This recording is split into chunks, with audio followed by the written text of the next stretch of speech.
Harper Audio presents Fooling Houdini, Magicians, Mentalists, Math Geeks, and the Hidden Powers of the Mind by Alex Stone.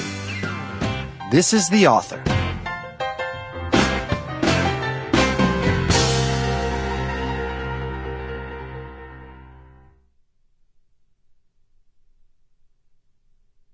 The most beautiful thing we can experience is the mysterious. Albert Einstein. Chapter 1. The Magic Olympics. In the foyer of a hotel in downtown Stockholm, a stunning 22-year-old Belgian girl with dark brown eyes and long chestnut curls had attracted a small crowd. She held an ace in each hand, and as she twirled her arms through the air, the cards transformed into kings. The audience had seen this sort of thing before.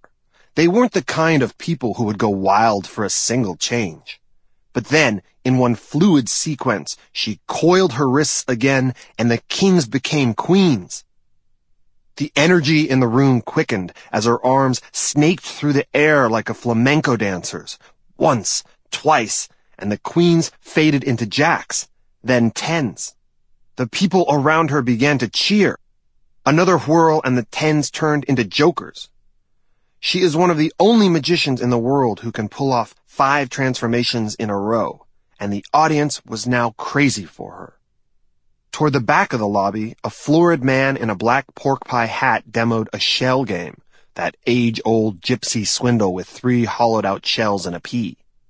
In the corner by the entrance, a gaggle of teenagers in red lounge chairs were performing an acrobatic kung fu of card stunts known as extreme card manipulation, a flurry of cuts, spins, and flourishes. In the hands of these kids, the cards became pyramids and snowflakes, whirled mollusk spirals, mandalas of cycling angels. The leader of the group, a chubby alpha nerd in a black skullcap, flaunted a move in which stacks of cards formed intersecting geometric patterns that resembled an M.C. Escher illusion. Then there were the mentalists, mind readers, spoon benders, second sight acts. Dressed mostly in black, they'd staked out a pair of round tables in the middle of the lounge, and I would have given a kidney to be a fly on one of their beer glasses. Everywhere you looked, in the hallways, at the bar, in the restaurant, by the elevators, even in the bathrooms, men and women were sharing secrets, trading moves. I clutched a worn deck of blue bicycle cards in my fist and drank in the scene. It was almost 10 o'clock on a balmy weekend night in early August, but the Stockholm sky was not yet dark, and a gauzy dusk seeped through the skylights, casting a maze of shadows on the carpet of the atrium lobby. In Sweden, during the summer months, the sun hardly sets, and the insomnia of endless daylight can throw you into delirium. Not that I planned to sleep. Here I was sharing the same air with the world's greatest magicians, many of them my heroes. We were all in Stockholm for the 2006 World Championships of Magic, otherwise known as the Magic Olympics. Every 3 years, the greatest conjurers from around the globe descend on a chosen city, armed with their most jealously guarded secrets, and duke it out, trick for trick, to see who among them is most powerful.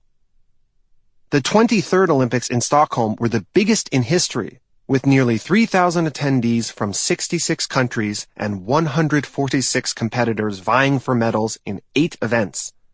This year, I was one of the challengers.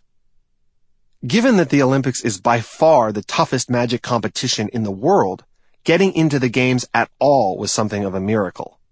To be eligible, you must belong to one of the 87 magic societies sanctioned by the Fédération Internationale des Sociétés Magiques, or FISM, the world's largest and most prestigious magic alliance.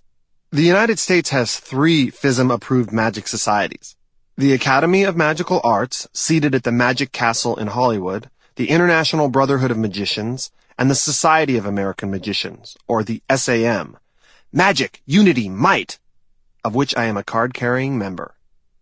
The entrant must also obtain written authorization from the president of his or her society, and having never competed in an international tournament. Sample complete. Ready to continue?